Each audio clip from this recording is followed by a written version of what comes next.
Նախ դրա մասին Ադրբեջանը խոսում է 20 թվականի խայտառակ կապիտուլյացիայից հետո, երբ որ նա ի սկզբանե Հայաստանին մի քանի կետից բաղկացած պահանջների ցուցակեր ներկայացրել, Արցախի ճանաչելը Ադրբեջանի կազմում, ադրբեջանցիների ներխուժումը որպես բնակիչ Հայաստանի Հանրապետության տարածք եւ այդ ցուցակի ներքո նաեւ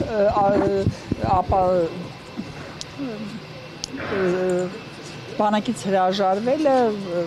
разоружение մի խոսքով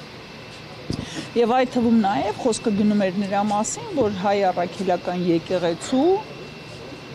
լուծարումը սա դեռ 20 թվականին հնչեցված պահանջ էր, որը կարծես այդ արցախյան կրիզիսի ժամանակ ոնց որ անտեսվեց։ Երբ որ արդեն Փաշինյանը հերթ քայլ առ քայլ հերթով կատարեց Ադրբեջանի բոլոր պահանջները, հա, Արցախի հայաթափումը, ադրբեջանցիների վերաբնակեցման հարցը արդեն լուծված է, շուտով դիմավորեք ձեր ապագա հայրենակիցներին, ճակերտավոր անկլավների այսպես կոչված զիջումը Ադրբեջանին հերթահասավ, հա, այդ թվում նաև Սփյուռքից հրաժարվելը, ինչը Փաշինյանը փայլուն կատարեց, շատ լավ գիտենք, որ սփյուռքահայերի մուտքը Հայաստան բավականին խնդրահարույց է եւ շատերին Զվարթնոցից ճամփում են հետ։ Եվ հերթահասավ հայ առաքելական եկեղեցին եւ Փաշազադեն ելույթ ունենալով մի քանի օր առաջ հստակ առանց ոչ մի մտածելու տեղ թողելու մարդը ասեց, որ հայ առաքելական եկեղեցին սպառնալիք է հանդիսանում, հա, վտանգի աղբյուր է հանդիսանում եւ այդ հարցը պետք է լուծվի։ Եվ դրա հաջորդ օրը Փաշինյանը սկսում է լուծել այդ հարցը, այսինքն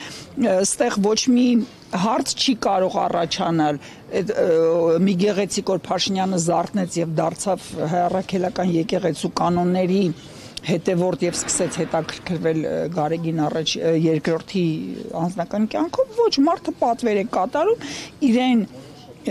համապատասխանող, իրեն հոգեհարազատ ոճով, հա, խորասուզվելով մարդու ինձ իմ կյանք Ինչպես է ուզում լուծել Տիկին Աթիպեկյան ներկայացնել եւ ընտրել իրապես անգրագետներից բաղկացած ինչ որ անհասկանալի հանձնաժողով են կազմել, որոնք պետք է որոշեն Արդեն կազմել են Տիկին Այսօր տեսա ինչ որ անձից անհասկանալի ծագումնաբանություն ունեցող անձից բաղկացած բան է խմբակ է որը ես չգիտեմ ունի արդյոք պրոֆիլային կրթություն, ունի արդյոք նմանատիպ աշխատանքի Փաշինյանը պետք է անցկացնի նրանց հետ եւ ընտրի հասկանում եք, սա ամենազավեշտալին այն է, որ աղանդավորը փորձում է ներխուժել հայ առաքելական եկեղեցու ներքին խոհանոցի մեջ, դա չէ, այսինքն մուսուլմանը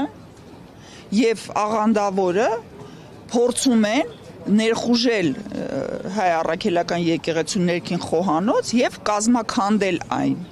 Տիկին Աթիպեկյան խնդիրն այն է, որ այստեղ սահմանադրությունը ոտնատակ է տրվում հենց երկրի առաջին դեմքի կողմից ու որևէ հետևանք դա չի ունենում ոչ իրավական, ոչ նաև պայքարի, հա, քաղաքական պայքարի ինչ որ ալիք է նոր բարձրանում, կարմիր գծեր չունի այս իշխանությունը ու դրա դեմ պայքարի տարբերակներ չկան, ինչ էլ պիտի լինի, որ ժողովուրդը հավաքական կերպով կարողանա պայքարել քաղաքական առումով իրեն փոխելու եւ իրավապահ համակարգին խելքի բերելու, որ այս ամենի դեմ պետք է պայքարել ում են սպասում, ում կոչին են սպասում Անկեղծ ասած ես այդ հարցի պատասխանը չունեմ, որովհետև քաղաքական ընդվզումներ ձեռնարկելու համար անհրաժեշտ է ոչ միայն կարմիր գծերի խախտում, այլ նաև հակառակ կողմի այս պարագայում ընդդիմության կողմից ճշգրիտ քայլերի ձեռնարկումը, որը ես դեռ չեմ տեսնում։ Փաշինյանը կարող է անսահմանափակ ծավալով խախտել եւ խախտում է 18 թվականից ի վեր, եթե նստենք հաշվենք սահմանադրության քանի կետ եւ ինչ ձևով է, ինչ պիղծ ձևով է նա խախտել, ապա սա եւս մեկ կետ է նրա ապագա դատավճռի մեջ, հա։ Արայք Հարությունյանը ներողություն է, հա, այս իշխանություն, եկեղեցի հերակա վեճը իշխանությունների հատկապես, հա, կողմից շարունակվում է եւ մեկ անգամ է Մայրաթոր ընդամենը հաղորդագրություն տարածել Մայրաթորի որտեղ գրած հա քաղաքականությունը կարծում եք ճիշտ թե չարձագանքելու լռելու վերաբերյալ եւ օրինակ կարծում եք այստեղ հավաքվելը ինչ որ ազդակ կարող է դառնալ իշխանության համար Հարցը ունի պատասխանի երկու տարբերակ, հա, առաջինը վեհափառը այն կարգավիճակում է գտնվում, որ իրավունք չունի իրեն թույլ տալ նմանատիպ ճղճիմ անձանց բան անել, հակադարձել, դա առաջինը, երկրորդը դա վեհափառը որպես անձ, այլ ոչ թե որպես հայ առաքելական եկեղեցու առաջնորդ, դիմի դատարան եւ պահանջի բան դիֆամացիայի դեմ հայցով եւ պահանջի ապացույցներ այն ամեն ինչի ինչ ներկայացվել է։ Ինքն է պատրաստ ներկայացնել ապացույցներ, որ վեհապարը ներկայացնի, ես անկեղծ ասած թող ներկայացնի, բայց դա խնդիրը ախր հասկանում եք, թե խնդիրը ոչ թե Գարգինի անձն է, այլ այն կառույցն է, որը նա ղեկավարում է։ Երբ որ Փաշինյանը խոսում է նրա մասին, որ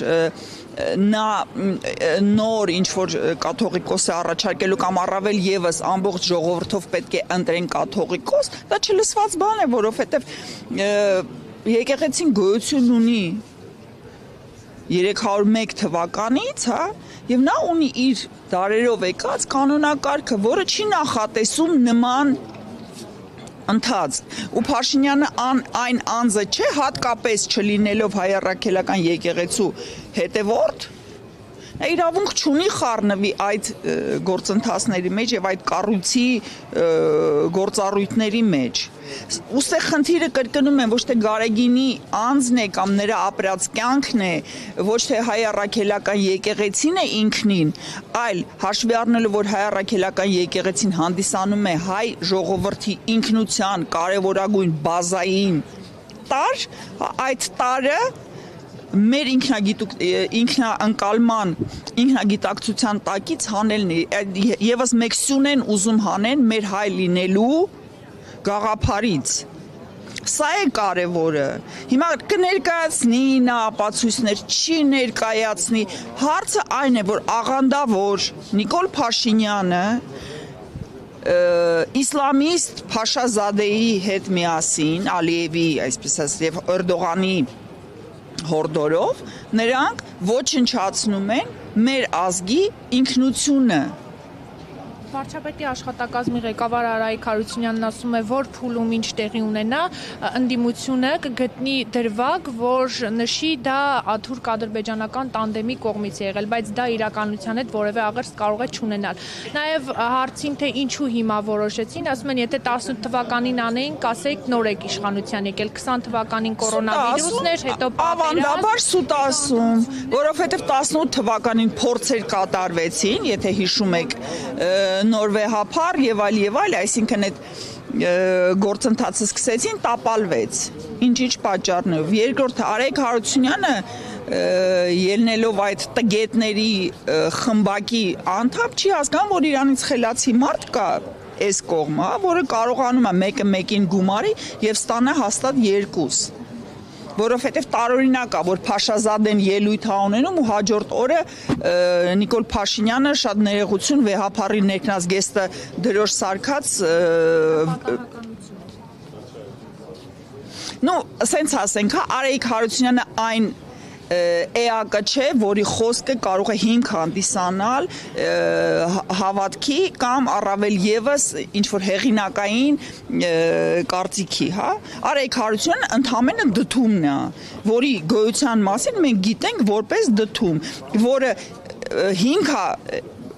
դրել Հայաստանի Հանրապետության կրթական համակարգի ոչնչացման։ Տիկին Ադիբեկյան, իսկ կաթողիկոսի ելույթը, հա, Շվեյցարիայում կապված Արցախի պատմամշակութային հուշարձանների ոչնչացման հետ, որքանով ազդակ եղավ, որ այստեղ իշխանությունները նման քայլեր ձեռնարկեն։ Նա նաև գերիներին էր անդրադարձել, այդ ելույթից հետո նաև շատ կառույցներ անդրադարձան Արշավը սկսվեց մինչև նրա ելույթը։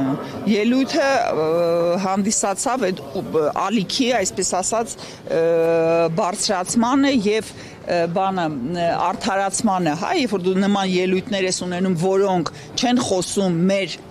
քաղաքականության մասին, չեն բխում մեր քաղաքականությունից, հետեւաբար դու ել ավելի շատ պրեսինգի տակ կընկնես, քան մենք նախատեսել էինք։